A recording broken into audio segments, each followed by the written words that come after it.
lives. I started back at birth, which all of our lives begin at, right? And the indoctrination of Christianity, child indoctrination in my life. And then we progressed on a little bit further in part 2.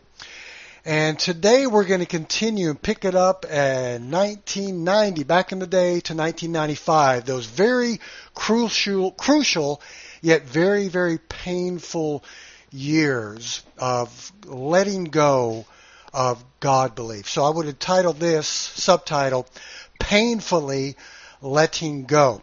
So, previous episode, I brought you to the point in about 1989 to 1990 where it didn't make any sense to me anymore of believing in a personal deity or anything supernatural. Slowly letting go of my past life. So today we will take you from one worldview to a polar opposite worldview. And that's what my life consisted of. And that's why I have entitled this the painful letting go of my previous worldview of Christianity and preaching the gospel of Jesus. So I came to that fork and that Y in the road in 1990. It was hard for me to believe that God existed. I stopped preaching in 1989. By 1990 through 1995, I like to call this, and I don't actually like to call it this, but it was this. It was 5 years, probably the hardest years of my life, 1990 to 95. These were the 5 years that many of you have gone through, and many of you may go through if you change worldviews. So, as I begin to allow myself to let go of God belief, because it didn't make any sense to me anymore, I did come to that Y in the road, that fork in the road. I had to make a decision. Am I going to go back into the comfort zone, believing in that imaginary friend of mine that lived in the sky, believing and going back to believe the only thing I knew the first 30 to 35 years of my life of Christianity, of preaching the gospel, of being close to God? I decided to go the other way. I decided to start thinking. So the choice was made on my part to not go back into the arms of Jesus, but to follow reason, to follow rationality, to follow truth. So I would like to say that these 5 years were probably the most depressive, nihilistic, lonely, antisocial, self-hatred, low self-esteem years of my life. And I'm sorry I sound cynical, but possibly at that time I was. This was not a good time in my life, and I don't want to start boo-hooing here, making everybody sad and depressed, because it's got a great happy ending. These 5 years were very, very challenging, very, very arduous. I didn't like myself. I had let go of the only thing I knew in life that I thought brought me joy, that I thought brought me fulfillment and meaning and purpose in life. I didn't know anything else. I knew I couldn't go back. I knew this wasn't true. I knew these things in the Bible didn't make sense anymore. I knew I could not continue this life of faith. I didn't have anybody around explaining it to me back then, what was happening to me. I didn't know anything about agnosticism or atheism or humanism. I was in a city called Waco, Texas, where there are more Christians than people. More Christians than ants. But that's not possible. So I didn't know what to do, but I felt alone. I was lonely. I was hurt. But I continued. I held on. I started a life of reading. I started a life of study. I felt like Bob Dylan's song back in the 60s, like a rolling stone. I felt like I was alone. I felt like no one cared. I wanted to be left alone. I began to draw away from people. So nihilism did occur in my life for those few short years. I didn't want anything to do with people. I didn't even want to think about a God or no gods. I drew away from that because it hurt. It hurt bad. I thought my life was over. I had thoughts of suicide.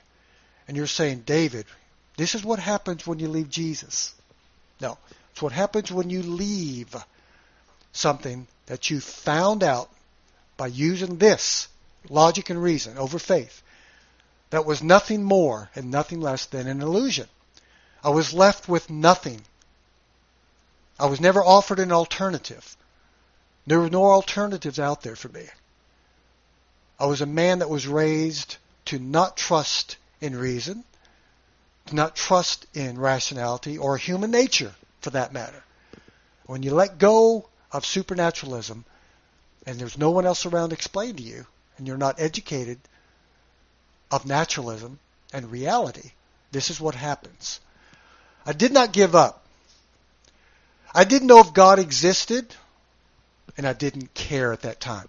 So these 5 years were probably my years of agnosticism. I didn't know. I didn't care. I didn't care about much at all. Loathing, self-hatred. Suicidal thoughts. Yes. I hurt too bad to have any hope.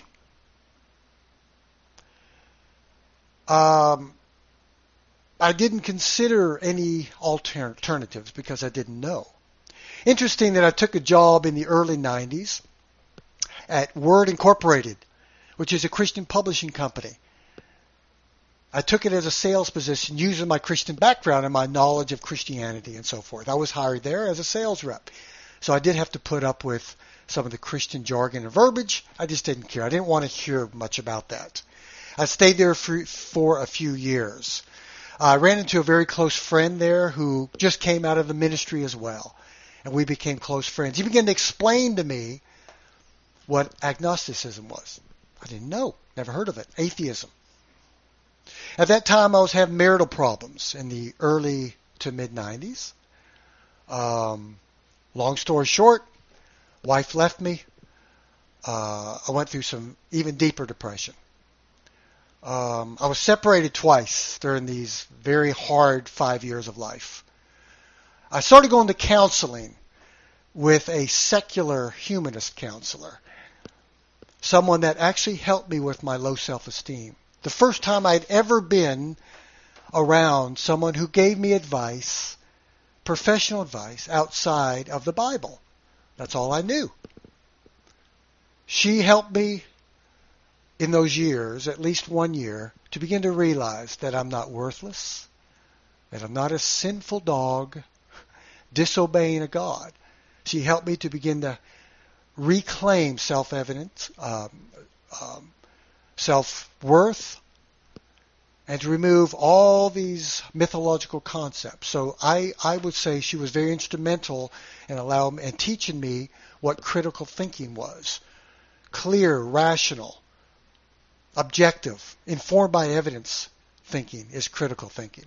Something that I never applied before in my life. Marital problems occurred, and I didn't know what else to do. So finally, what happened was I went through a divorce. Now, I wanted to explain that through the divorce and through the depression years of these 5 years, that is no way an indicator of leaving a God. And I know some Christians are probably thinking, if you would not have left Jesus, this would have not happened to you, David. God was bringing you through the fire, through the valleys, teaching you and trying you and testing you, through the tribulation. I knew I couldn't go back. I knew there was no way for me to go back to that lifestyle. Some of you watching this may be at that point in your life. But you know what? You've got hope. You've got people around. This is 2015. There are computers. I know there were computers in 1990, but not quite what we have today as far as the information highway of the internet, quite as much. There are groups of people that can help you and through these hard times of letting go of supernatural beliefs, especially Christianity. So yes, the life was low. Yes, I was depressed. Yes, these things did occur. Was I tempted? The question remains. Did I once consider to go back into my comfort zone with my Heavenly Father, who I preached for years would give you hope, would give you happiness, would give you meaning and purpose in life, would bring you out of the miry clay. I've set my foot on a rock to stay. No, I didn't want to go back. I knew there had to be something else. And I began to study. I began to read. I began a life of objective reality, objectivism, open-mindedness, critical thinking, and a lot of reading. Little by little, I came to that point where we're going to reach in 1995, where I came to a point and I knew it is time to come out of the closet with my atheism. From 90 to 95, I did not identify myself as an atheist. I identified myself as a nothing, worthless, suicidal. And some of you may be thinking, oh my gosh, you poor thing. Hey, it gets better. Improvement comes when we begin to think. Improvement comes when we begin to use our minds. And we get into a progressive philosophy of life, which is pro-human, not anti-human nature, like Christianity is. No offense, my dear Christian friends.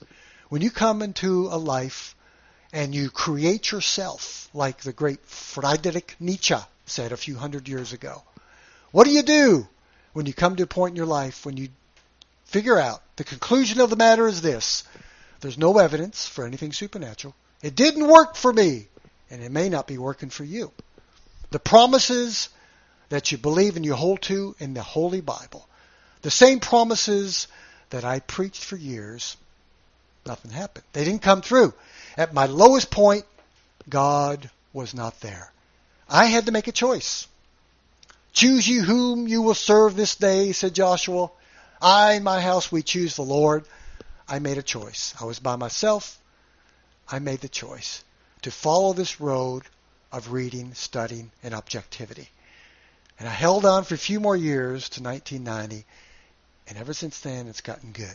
So yeah, those 5 years, very hard and very arduous. It gets better. And if you're at that point in your life, my dear Christian friends, and you know this doesn't make sense anymore, this concept of Christianity, this life of my invisible, imaginary friend in the sky who allegedly provides all my needs, allegedly gives me hope, allegedly gives me that happiness that no one else can have but we who believe in Jesus. And you find out, hey, it didn't work for me. I had a choice. Would I follow the road of nihilism? Would I follow the road of hopelessness and possible suicide?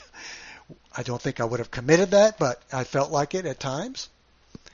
Or do I pursue being a human, standing on my 2 feet, getting off my knees and groveling as a filthy rag of unrighteousness, as the Bible clearly says, and having self-respect and dignity and saying, I am a primate and I'm proud of it. I'm a human being. I'm not sinful. I don't have a sin nature in me. I don't need to be repaired and fixed by some deity. That brings us up to 1995. I'm sorry for the downer today, folks. I know I'm not uppity and chirpity, but maybe it brings back a little bit of pain talking about it, but it all gets better. So we're going to end right now. Episode number 1, part 3. The painfully letting go. And let's continue with episode 1, part 4. Thanks again for watching the Preaching Humanist, that is I. No God is required for a life of love, joy, peace, fulfillment, meaning, and purpose in life. Have a wonderful day. We will see you next time.